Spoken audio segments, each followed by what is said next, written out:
wants to have more conversations with you while we're here. Okay.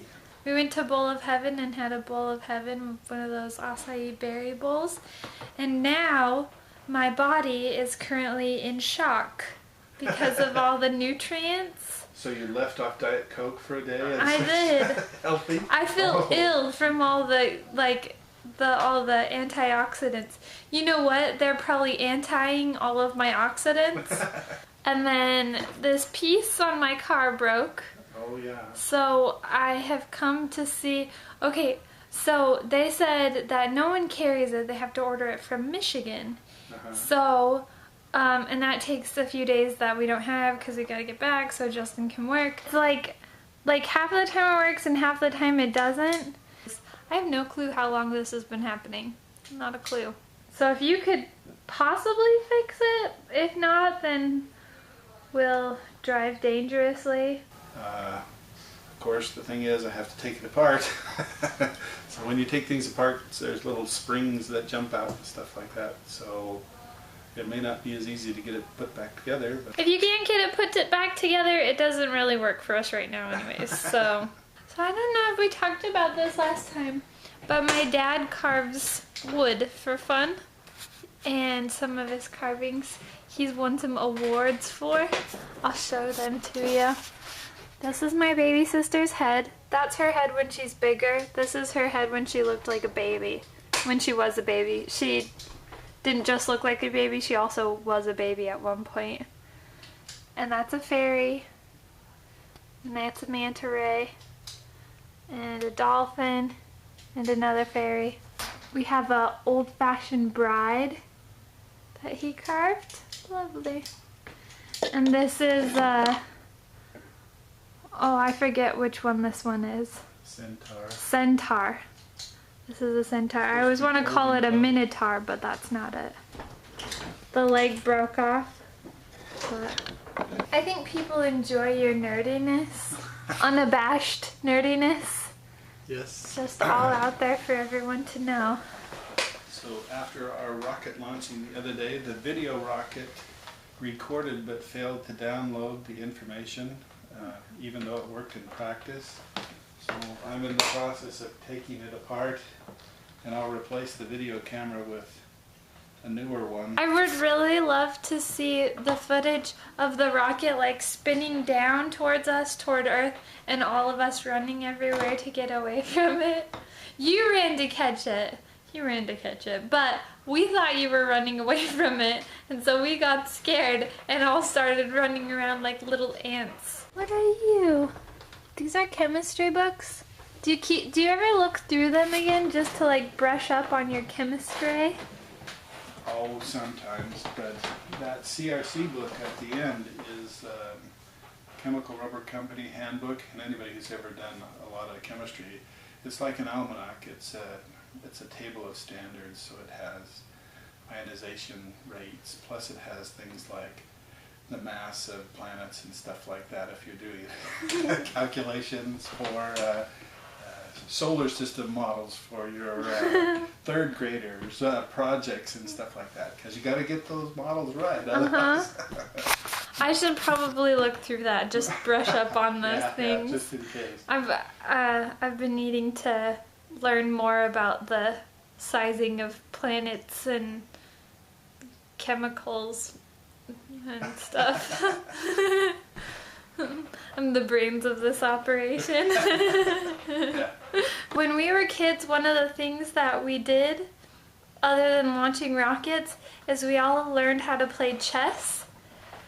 But this fellow over here is ruthless. I'm not currently a 5-year-old, but when I was a 5-year-old and I was learning how to play chess, we played like prison rules. No holds bar. You just like have to learn, and if you don't learn, you lose. But why did you feel the need to torture my poor soul?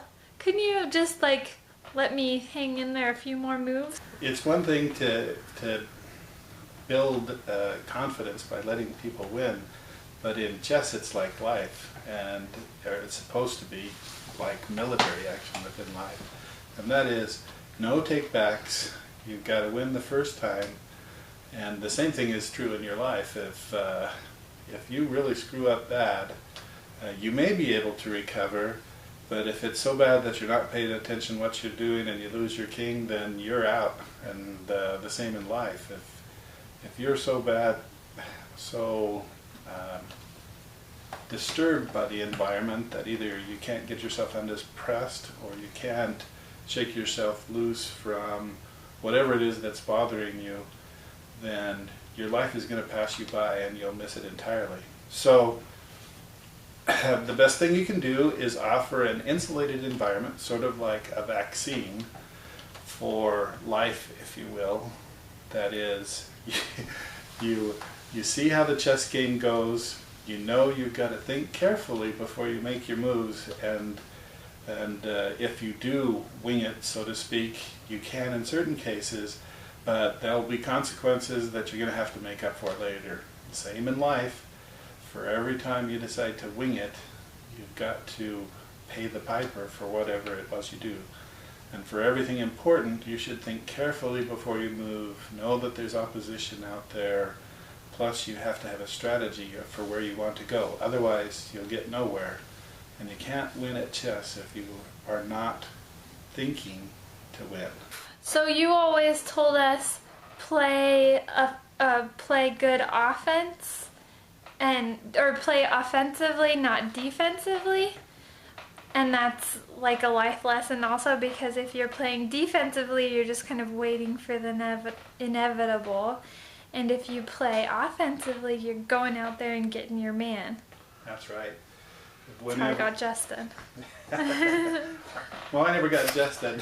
But I fared reasonably well in life, and that's what you got to do. Like I said, if you retreat, you're just waiting for somebody to think up a good way to pick you off. And if you move out there, then opportunities present themselves. And that is true for life as well. You've got to take advantage of the opportunities that come to you in order to make the most of what you've got now and what you will have in the future. We're trying to kind of heed those words with all this YouTube shenanigans that we're doing right now.